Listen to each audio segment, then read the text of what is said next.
Welcome to our channel. Today we how to transfer EV charger automation to Google Home routines step by step clearly.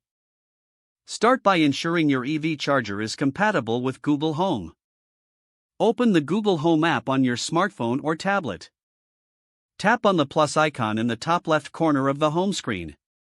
Select Setup Device from the menu options. Choose Works with Google to link third-party devices. Search for your EV charger brand in the list. Follow the on-screen instructions to log in to your EV charger's account. Ensure your EV charger is connected to the same Wi-Fi network as your Google Home device. Once linked, return to the Google Home main screen. Tap on the Routines option to start creating a new routine. Select the plus icon to add a new routine. Choose the trigger for your routine, such as a specific time or voice command.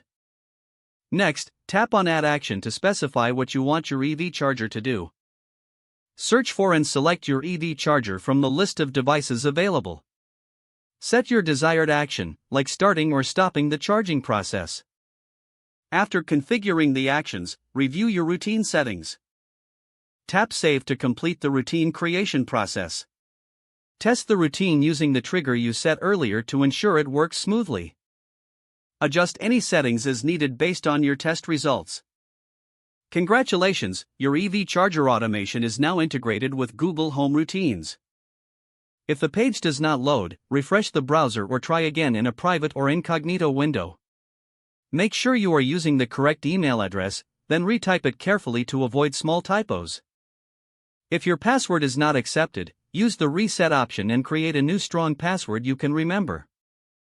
Check your spam folder for verification or security emails, then complete any requested confirmation steps.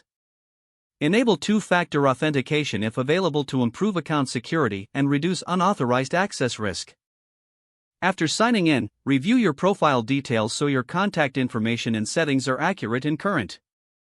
If you see an error message, note it down and try again after restarting your device and internet connection.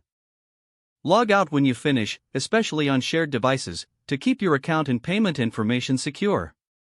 Don't forget to like this video and subscribe to our channel for more step-by-step tech guides.